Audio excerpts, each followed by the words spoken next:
Well, we did it again. We launched another episode of Yonder Radio unto the world. It's free to radio stations and to you. You can listen to the podcast at yonderradio.com. And what happens is the stories we tell there, well, there's that longer form from which they are edited. And that's what we share here in Beyond the Yonder. That's right, the long form interviews that help make Yonder Radio are here. And today it's Eliza Blue, the singer-songwriter, the author, the television host. There's a long list, but I won't bore you with commas. We're just going to get into her story.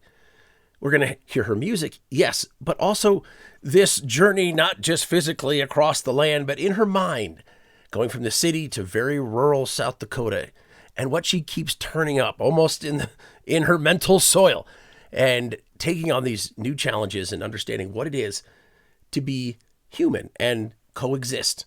This is an awesome story. We're going to get to that.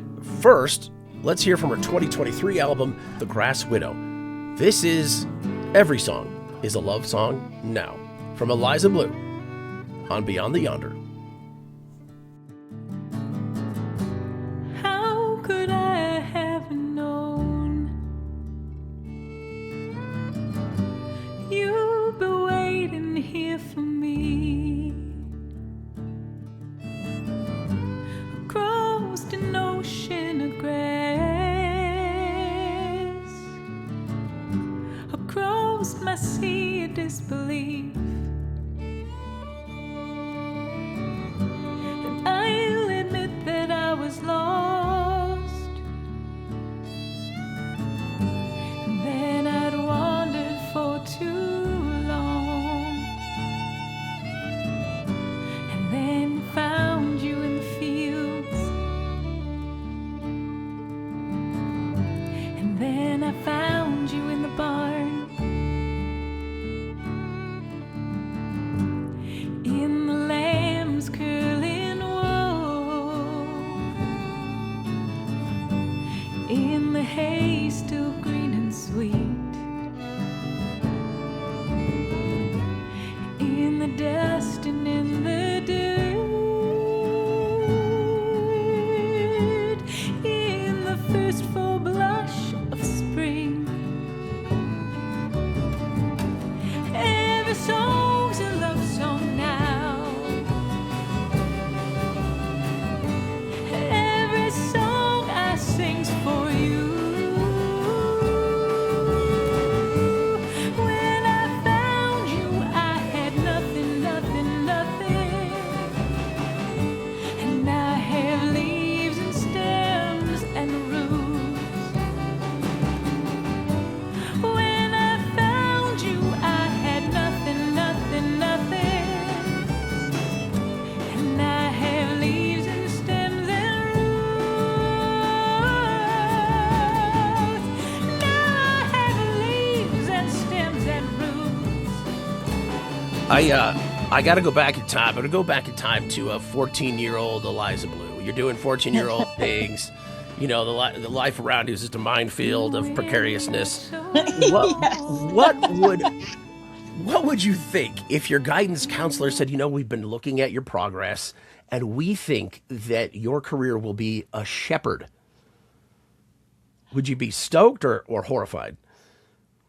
I'm thinking like 14-year-old me wouldn't have even known what that meant. I think would have just been so confused. Like, well, what is that a job that you can have? Yeah, and then he'd use the phrase "tending to your flock," and it would get even more confusing. So, what is this journey that takes you from city fiddler to western South Dakota? Which I was thinking about this morning. You hear about the Rocky Mountains, you hear about the farming country in California, you hear about West Texas, but western South Dakota is not a geographical region that gets a lot of credit. I know, it's really interesting actually, and I do have a feeling sometimes like it is a very strange place to have found myself because, again, much like with shepherding, I literally didn't know this place existed, despite the fact that I went to high school in Minnesota, which obviously borders South Dakota. But I really thought that Minnesota, which is also the tall grass prairie, I just thought it was like you get to Western Minnesota and then it just keeps being Western Minnesota So until you hit the mountains. So there's this whole swath of the country that I didn't know anything about, and that is the shortgrass prairie as a completely different category of prairie. And I always joke that when I first came here, one of the biggest like culture shocks is that people wore cowboy hats unironically. yeah. And again, I mean, it has so much more in common. Western South Dakota has so much more in common culturally and sort of ecologically with eastern Montana and eastern Wyoming and northern Colorado because it's grassland, but it's considerably more arid, and therefore row crops are people grow them here, but it's pretty hard to make a go of it. So mostly people ranch, and they ranch. I mean, it's like big open spaces where you can run, livestock, and that's about like what there is going on here. So that's why they're wearing cowboy hats because they're cowboys. Yeah, I mean that's tough living in arid grassland, raising 1,000-pound animals that need a lot of food. When you're out there, you're thinking maybe I should just write some more songs. It's just, Well, I mean, this is the other thing because we are, in South Dakota, which is more, think the sort of the mythology of the pioneer via Laura Ingalls Wilder. There is also this sort of like West is the future, but we have this heritage of sort of the homesteader narrative being centered here as well. So, and we also have a lot of reservations in South mhm. Dakota. We have one of the highest native populations of any state. So it is a really, really wild cross section of a lot of different mythologies and narratives around what it means to be American. Um, and so I think, again, as a storyteller, when I arrived here, I was wildly unaware of all of this. I was just thinking I was having a little temporary rural adventure. I was going to just kind of see what that was about and then go back to my urban life. And instead, I found myself both at the intersection, like I'm saying, of all these. It was really a process of an unknowing, I guess would be the best way to describe it. Unlearning a lot of what I thought I knew about what it meant to be American, and to be Midwestern, and to even like a lot of my work has been around agriculture over the last decade as well, because I knew nothing about agriculture. I thought I knew where food came from. I had no clue. So it has been, yeah, an unlearning process that's been really profoundly beautiful and deeply unsettling. Oh, that's good. and, and then there's also Simultaneously uprooted and planted somehow. exactly, exactly. And then there's been just sort of for my human body, the feeling of shifting from a place that was so much centered around like physical and figurative structures that were made by human beings, and then moving to a landscape that was not dominated by human construction, in which it was much more. The sense of wilderness is palpable here, and how that has really changed my relationship with myself and like understanding a little bit more of what it means to be a human, um, and Did moving through you the world. did you suffer people with urban outbursts that got you weird glances from the cowboy hats?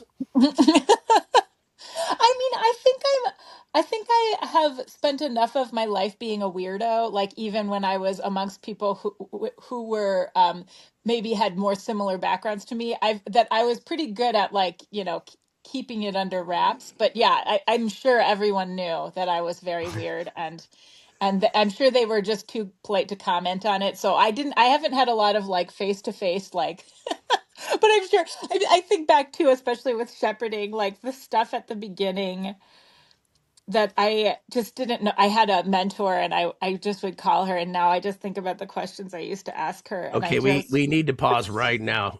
I want to know one of these questions. Right now, I'm seeing a musical montage of you learning how to raise sheep.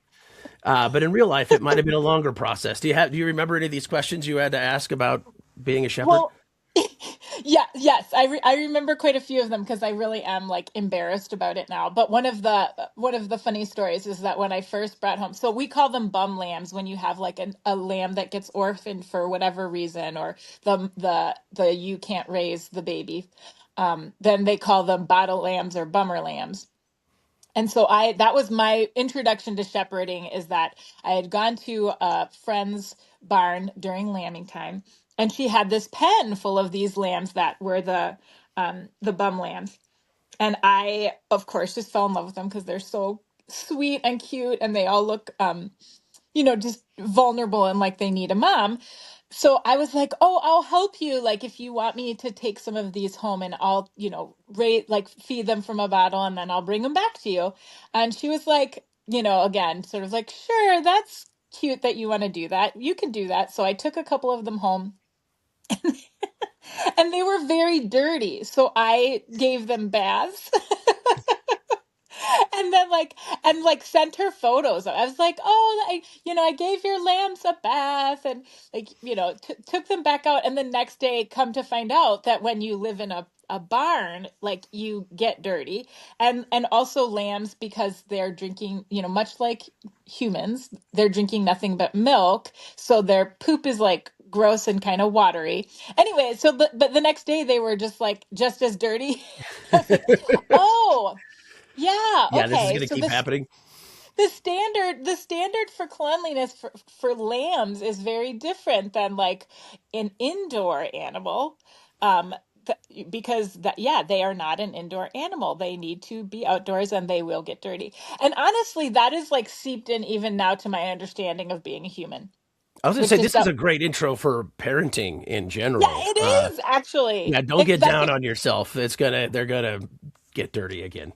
what, right. And that was the beginning of this understanding. Like, I'm not even 100% sure humans should be an indoor animal at this point. I think we may have domesticated ourselves to a point that isn't actually healthy or helpful for human thriving. So yeah, that was exhibit A of me like applying city person logic to country person problems. Just Eliza out there bathing all the farm animals every day. You should go to her Exactly. blog. She's got a song about it. Okay, I need to give you an introduction, which is going to be lengthy because you are responsible for a lot of content. Uh, so my guest right now is Eliza Blue, the author of Accidental Rancher, Little Pasture on the Prairie. You are a television host, you are a musician, and podcaster, and I think I may not have covered it, but that there's this ecosystem, this media ecosystem you've created, telling the story through music and other media about your experience. It seems to Yeah. me. Yeah, I guess that does about sum it up. I mean, you know, before we started recording, you were talking about going home and your kids saying, like, "What are we gonna do?" When you live in a very rural place. I mean, yeah, I get to make media content because that's what we have to do. Yeah. I can't go out to grab a fun brunch with friends because also, Well, if as you you buy that noted in our restaurant, in our pre-recorded conversation, the restaurant in town is currently for sale and has been for quite some time. So yeah, I don't know. It's been a really interesting experience. I was a touring musician before I moved here. And so spent my time driving around playing shows all over the place, and getting to spend a lot of time like up late at night in bars and other music venues.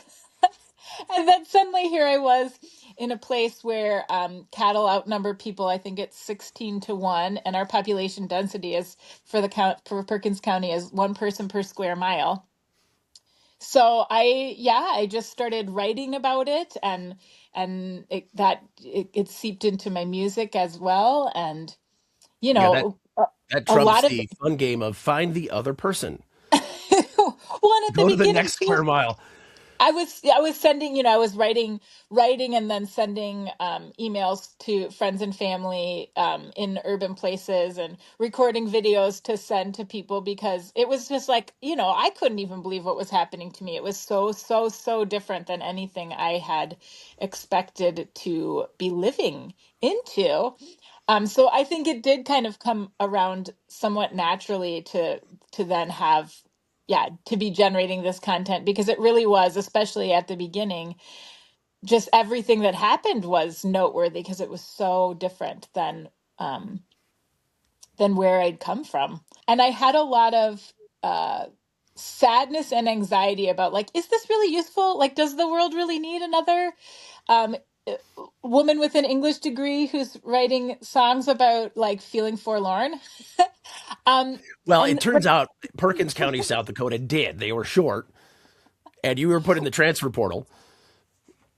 Well, what has ended up feeling like why I am here now, like in my body on Earth, at all that practice I had writing songs and sort of learning how to create work, as a musician and as a writer. When I got here and again started to rekindle a relationship that I think is part of like sort of the ancestral knowledge of like being land based, of knowing where your food comes, of knowing the place that you live intimately. When I came here, as that started to unfold for me, it became clear like, oh, this is the story I'm meant to tell and share, because I do think that there is a longing within all of us, like it's part of our human nature to want to live in community with not just our human neighbors, but our other than human neighbors, the plants and the animals and the seasons. And so for me to move from a very urban life and lifestyle to this setting where now my work is seasonal, where like the weather defines so much of how a day unfolds for me, has been I don't know, not healing isn't necessarily the word I want to use, but it has been, like you were saying about having your roots pulled up and then replanted. It has felt almost as if I never had roots and now I'm learning how to regrow them. And that has been absolutely wonderful. And it really, I do feel now that that's like almost like a fundamental human need that we don't even know if we haven't been able to experience it personally. As your mycelium expands through the area, what are you learning about how we as humans can live more sustainably or perhaps more in tune with the world around us? Oh, well, I love that question. And also, if you just heard a weird snorting sound, that's my dog sitting in my lap. Blame the So dog. It's sorry. tradition. Um, yes. So I, it's hard. So I've been here 15 years now, and I used to have a better answer for that. But as the process again of unlearning continues full throttle, I feel more than ever that these are things that, I mean, I was just joking, not joking with a friend that like intellectualizing is my favorite version of dissociation. And so I think, which lends itself wonderfully to being a writer. Um, but the more I have felt that rootedness, um, sort of taking hold, or just like literally as it feels like I am becoming more rooted and connected, not just to the community here again of humans, but of this place itself. I mean, as I'm saying this, I'm going to get even a little bit more like weirdly woo-woo and scientific. If you think about our physical bodies being made of the elements of the places we live. So as I've breathed the air of this place, as I've like had the dust and dirt like on my skin and um, eaten food raised in this soil, I imagine I have physically become more of this place. And now that I've actually crossed the threshold, I've now lived here longer than I ever have lived anywhere else. Um, I mean, so that's literally and scientifically factual. You are becoming right, your more surroundings. of this place, and Yeah.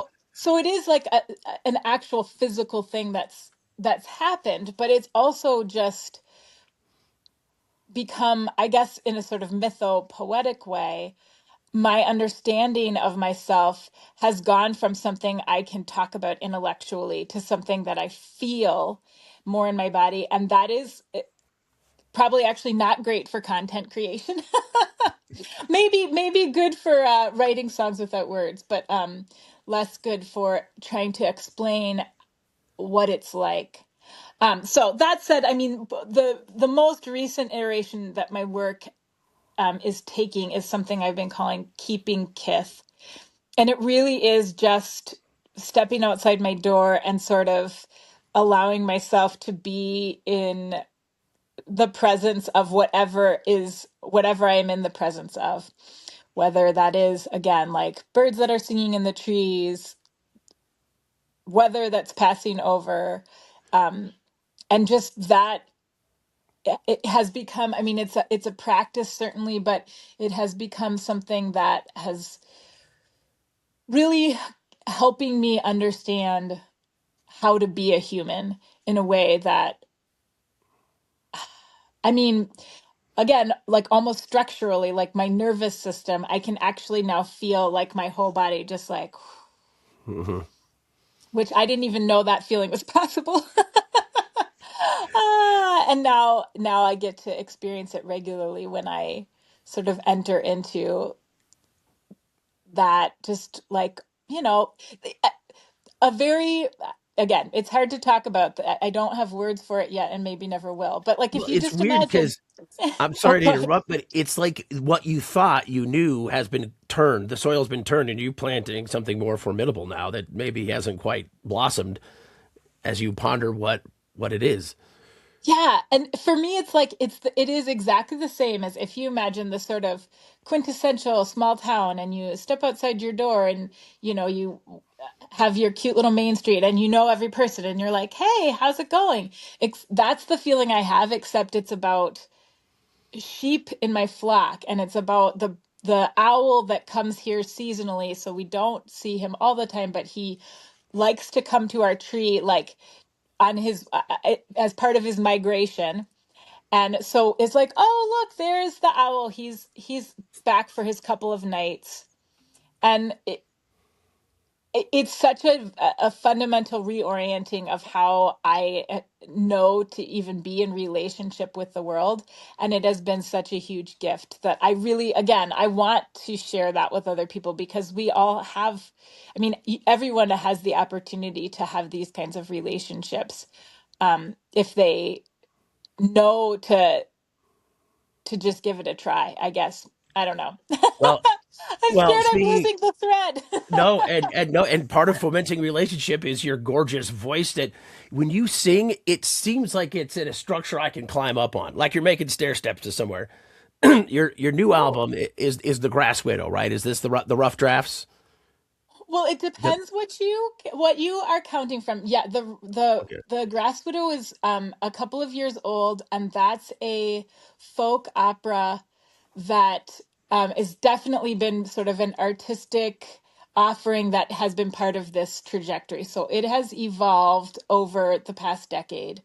But more recent than that is the recordings that I did actually for Beyond the Clock. So that just came out in December. And those were conversations that, it's 6 songs based on conversations that I had with, Yes.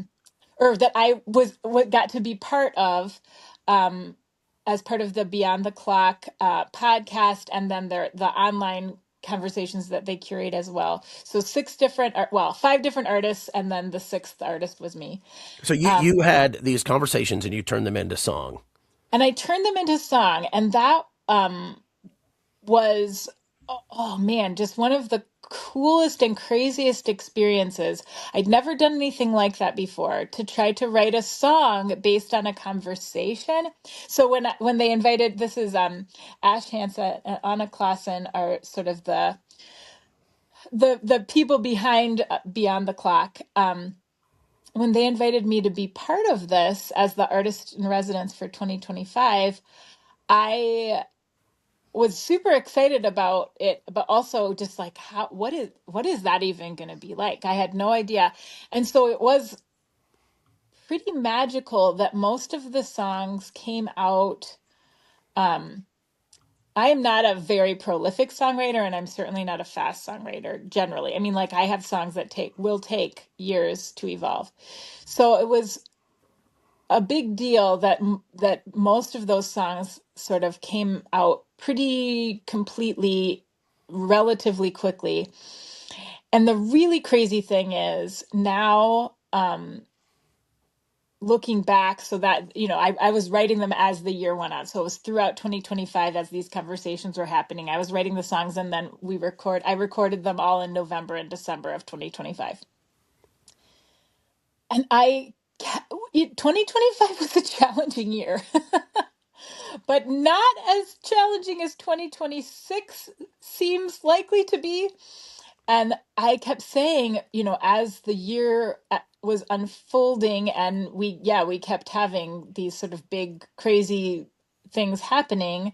And then we'd have these conversations, and a new song would sort of arrive. And I was just like, because of the people that they chose to interview, and I think also the questions they chose to ask, a lot of what came out of those conversations were how to confront big challenges, like how, as artists, were people looking at their communities, or looking to their communities, or looking to their creative practice for resilience and for ways to continue to show up in the world, with love and compassion and empathy. How were they doing that?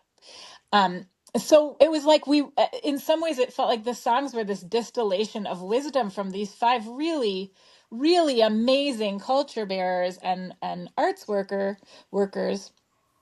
And, because of the way songs are, obviously you have often a refrain or a chorus that is meant to be sort of the thesis statement. And when I looked back at those songs, and now again in 2026, even more so, a lot of the choruses of those songs, I'm like, they do offer this really sort of wonderful, and for me personally, very grounding, sort of roadmap again for what it looks like to be passing through what it is we seem to be passing through. Well, Again, and slow rivering home sounds like passing through. It's a phrase I've never heard, but I feel like like a Venetian boat dude just going through the neighborhood. But it makes me want to meet each of these people. I hope they're social, because each song I'm like, okay, I want to meet Lacey. Yeah, Eliza just put her vocals out there for her and is telling this story. And so it's so cool to hear how this came about, and that they trusted you to sing a song. Coyote on the road, streetlight burning low,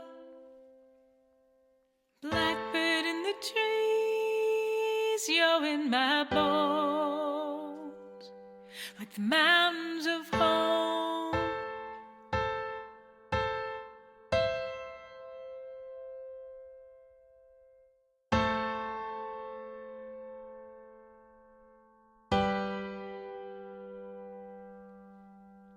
Light hung in a bright pool, left me feeling grateful. I was born in a dark holler, but there's light in my bones, like the mountains of home. I know. Yeah. And it was, so at the very final, sort of like meeting of the, for Beyond the Clock, that in December, the sort of wrap up for for all that work during the year. Um, they played the EP, and several of the artists were, in the Zoom meeting, and oh my gosh, that was terrifying.